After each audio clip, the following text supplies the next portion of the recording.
Hi, my name's Isaac, and this is a brand new 2023 Nissan Z. And today, I'm gonna review it for you guys.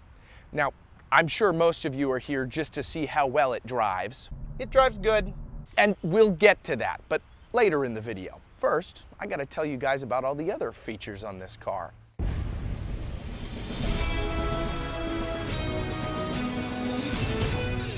Before we begin, I'd like to thank Kelly Nissan for allowing me to borrow this vehicle to review. For all your Nissan needs, you can visit Kelly Nissan at their website, kellynissanofroute33.com. This particular Z is the Sport trim, which is the entry level. So there are going to be a few things missing here from the higher end trims. I guess that makes sense. It would be weird if all the trims had the same stuff. You'd just buy the base model then. But one of the things missing out on the front end here on the Sport is there is no front spoiler on the lip right here, though I still think this car is very striking looking, especially with these headlights. You'll have full LEDs, LED daytime running lights, and LED turn signals. And when they initially showed off this Z for the first time, I kind of wish that they would have done something differently with this grille, maybe angled it slightly at the ends. Though, now that I see it in person, I think it's a really good look. It's funny, every time I don't like a car online when they first announce it, when I actually see it in public, I'm like, actually, it looks pretty good. It's almost like the designers of the car knew what they were doing. Moving underneath the hood on the new Z, it's powered by a 3-liter V6, making a healthy 400 horsepower and 350 pound-feet of torque.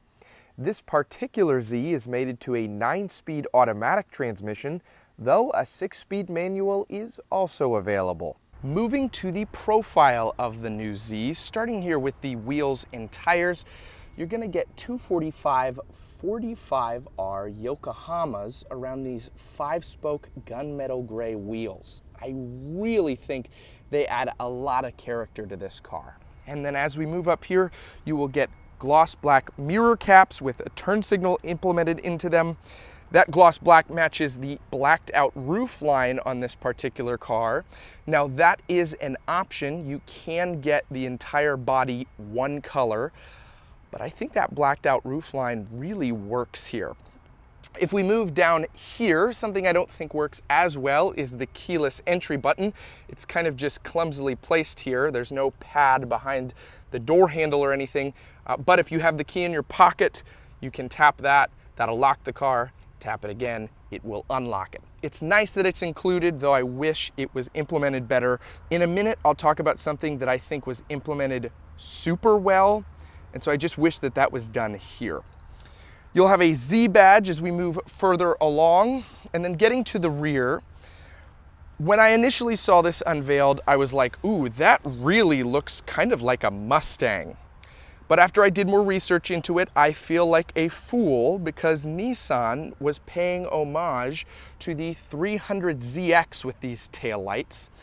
And I just felt silly for blankly comparing it to a Mustang out of the gate because there is so much heritage with this car and it was definitely intentionally designed. But continuing on, you'll get dual exhaust right here. Let's see how that sounds.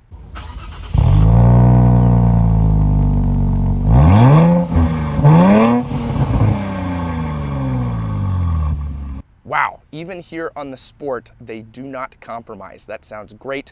You'll have parking sensors right here, another Z badge, your backup camera, and this is the part of the car that I think was very cleverly implemented. I wish more cars did this. There's actually a hidden button to open up the rear hatch here in the Nissan logo. I just think that's great. And so nice. It's not like a clumsy button here to the side. There was a lot of thought with that. But looking inside the rear cargo compartment here, you'll have 6.9 cubic feet of space. That's quite a bit, and that does allow you to carry I don't know, whatever you want, golf clubs, assorted fruits, whatever your heart desires. So there's a healthy amount in there. Before we move to the interior, I just want to talk about the key fob really quick, which is Nissan's classic egg-shaped fob. They've used this forever and it's remained unchanged, maybe apart from this logo, but you'll get lock, unlock, and panic on here. Pretty simple. You know, honestly, at this point, I'm convinced that they're going to use it for the entirety of this brand's run. Like in 200 years, I think they're still going to be using this key fob. Moving to the interior of the new Z, as you can tell, it has begun to lightly rain. Thankfully, I was able to get all of my exterior shots done. So now I can tell you guys about the interior with a light ambient rain in the background. People love that. They watch YouTube videos about it. It's like ASMR or whatever. But anyway, starting here with the door panel, you get this rubber material up here that's comfortable to rest your arm on. Then you'll have a really cool door handle with lock and unlock right there. I love that they have implemented the climate vent into the actual door, so it's routed through there. This little vent is your window defogger. Then you'll have traction control off right there. And this is something you do not see very often at all. This isn't Alcantara or leather, it's actually cloth, which matches the seats. That's on the doors and it continues onto the dashboard. Just a very unique touch. It's stitched really nicely, but I don't recall ever reviewing a vehicle with cloth on the dashboard. So in a sense, it feels more premium than some other offerings because that's just not something I see very often. But continuing down here, you do have a little storage and a cup holder area. Your window buttons right there, lock, unlock, your window lockout, I guess for your passenger in case they get a little too rowdy. And then you'll have your mirror controls right there. And then moving to the steering wheel, this is very comfortable, very nicely finished, and it's wrapped incredibly well. I really like the buttons right here. They are kind of funky because if I like push the channel changing right here, it pushes the entire button in. So it's kind of strange and you've got to get used to it, but it does feel very premium. Your volume controls, stuff like that there. And then, of course, you do get a fully digital gauge cluster here. And thankfully, Nissan does allow you to be able to change what it looks like. Now, I've reviewed a few vehicles recently that don't give you the option to do this. And they have a fully digital gauge cluster. And I'm like, why even do this? Mainly because I suppose in my mind, they are the base model. There's not a lot of sport or performance pages to scroll through, but they don't want to make analog gauges just for that model, so they give it the fully digital gauge cluster because the higher trims have that, and then there's just not a lot to offer. But here, even though we're looking at the lowest available option, you still can change what this looks like, the readout. Of course, there's the options to change your like music stations, drive computer, your tire pressure. There's a lot here.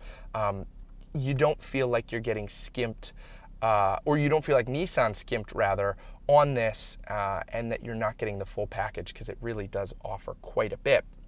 Paddle shifters right here, and then a standard windshield wiper, which would be helpful right now, and turn signal indicator right there. Then you will have gauges, your boost gauge, turbo, and your voltage. That's neat. That's a true sports car feel. That really brings the interior here together. Then you'll have some neat climate vents here. Again, just cool climate vents all over this car. Pun intended, I suppose, with the cool. I didn't mean it at the time, but I realized it could be perceived that way. You'll have your hazards right here. And then this is a decent infotainment system. It has Apple CarPlay and Android Auto, of course. It's not very large, though, you know, I'm sure most people aren't buying it for how big it is. As long as it works and plays the music that they're looking for, I'm sure this will suffice for most people. Unfortunately, the backup camera on this is fairly blurry. It's not very crisp. It gets the job done, and it works in conjunction with the rear parking sensors, which pop up there to really help you be able to back up and come to a adequate stopping distance well. But it's just, I wish it was a little higher quality. Nissan and Toyota have really struggled with this. The American brands have very high quality cameras, Dodge, Chevy, and Ford, even on their lower trims, but it seems like the lower trims from the foreign manufacturers just don't have very high quality. But I mean, it's a little thing. This happens every so often, and if this car as a whole is going to be more reliable, you know, and it doesn't have a great backup camera, that's something I can of course look past. It does have guiding lines though. That is very nice as you turn the wheel. But putting it back into park, down here you will have some physical buttons for the screen, so that's nice, and of course physical volume and channel changing, so that's nice to have. And then down here you will have physical dials for your climate controls. Yippee! This is enthralling for me because everything seems to be going digital, and I just prefer a normal gauge that I can turn. And this feels premium. It feels weighty. These dials don't feel cheap, and so I like that quite a bit, that I don't feel, again, like Nissan is skimping on the base model. It feels premium in here. USB and USB-C, and then your start-stop button is actually right here. Where your start-stop button would normally be is taken up by the trip reset button and the brightness for the digital gauge cluster. Now, here's something I'm not a fan of, the shifter. It's one of those funky automatic shifters that everybody seems like they need to have right now. So what you do is you put your finger on this and you pull back, and then you're in drive. It tells you you're in drive right there. You put your finger on it again, you shift up to go to reverse. And then I did this earlier. Let's see if it does it again. Shifting down, nope, it punches it back into drive. And then is this going to get me into neutral? Come on. Yes, okay, so it takes a little bit, but it gets you into neutral, and then coming back down to drive. How did I get it to manual before? See, you don't want, I practiced this so I could show it for you guys, and it's super complicated. You know, it's not something you can just shift over to this. Is it? No, is it shifting down again? That's what it is. Yeah, that's what it is. It's very complicated. So then you can use your paddle shifters right here with that little manual mode. And you don't want your shifter to be complicated. You know, like if it's an automatic transmission, I feel like nowadays every car I get in, it's different. From Honda to General Motors to this, I'm like, oh, I gotta learn another thing. It's fairly intuitive once you know what you're doing. For example, if I want to put it in park, that's probably the easiest part of it. But I just wish it was more simple, or that we all, I don't know, I just wish it was a normal shifter like the cars used to be, you know. That's probably my biggest complaint with this interior. I just wish it wasn't so complicated that every time I get into the car, I feel like, oh, wait, how did I? Oh, that's how you do it, okay. And I'm sure once you get into the rhythm of it, it's easy to do, and you'll kind of have that muscle memory, but just not a fan, personally. Right here, you will have two blank switches. This is where your heated seats would be on the higher trims, and this pops your hatch release. What's nice is you get an actual parking brake here. Love to see that. That's a rarity nowadays. With the seats, they are manually adjusting, so you pull that up and down to go forward and back, and then you have your other adjustments, including lumbar support right there. Now, unfortunately, there's only one cup holder in the center, so if you and whoever is in your passenger seat go to McDonald's together, you're gonna have to agree on them holding their cup, basically, and you can use the excuse, I'm holding the wheel, dude, because that right there is not holding any like loose cap drink. I would never trust a McDonald's drink in that. Maybe a can or a bottle of water. Okay, I think the lesson here is we all need to drink more water. Guys, we need to drink more water. Stop going to McDonald's.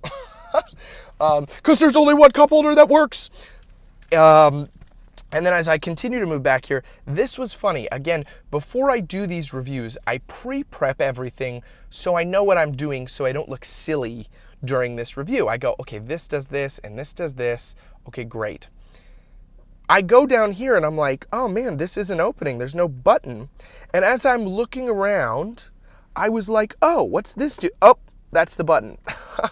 I kept overlooking it, but that was the solution I needed. And that gets you into the little storage cubby right here. There is a 12-volt outlet down there. Not a ton of storage, but it is passable. And then there are no back seats, though of course you wouldn't want back seats here. There is little storage cubbies, which is nice. And then that opens up for, you can't really see down there because it's very dark, but in that endless void is some more storage. And then up here, you do get yellow, like dome lights. I don't love that. I wish they were LEDs, but I digress. Still very nice in here. And there is a little light on the visor when you bring it down. This is an auto dimming mirror. There is no rear camera, but you wouldn't really need another camera out the back here because nobody's sitting back here, unless maybe you had a lot of storage or cargo that could be convenient.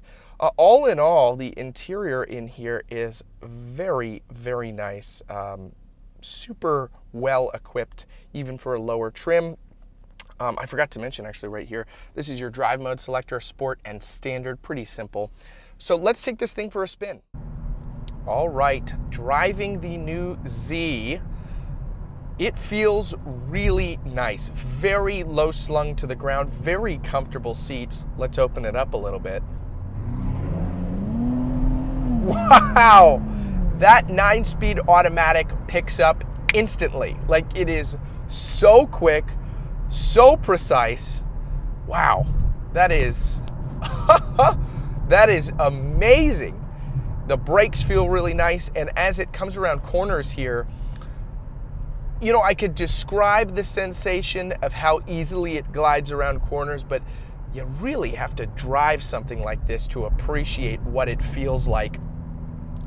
In comparison to the Supra, which I'm sure everyone is wondering about, it's definitely on par. Now, I obviously don't have a Supra here to compare how that feels, but it's on par, if not slightly better. I haven't driven a Supra in about 4 months, so from what I recall, they're very close in the way that they feel on the road. The acceleration's pretty close, but this Z is nice. And I've heard it referred to as a parts bin car.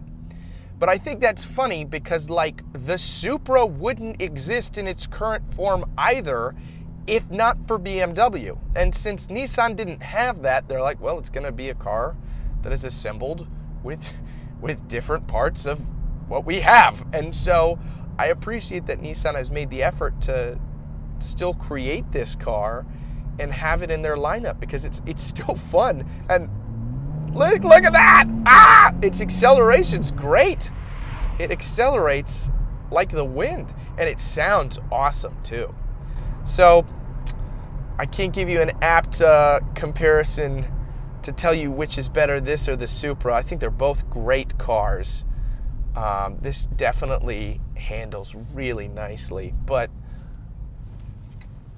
you know, overall, I like it. I like it quite a bit, and it's very smooth on the road.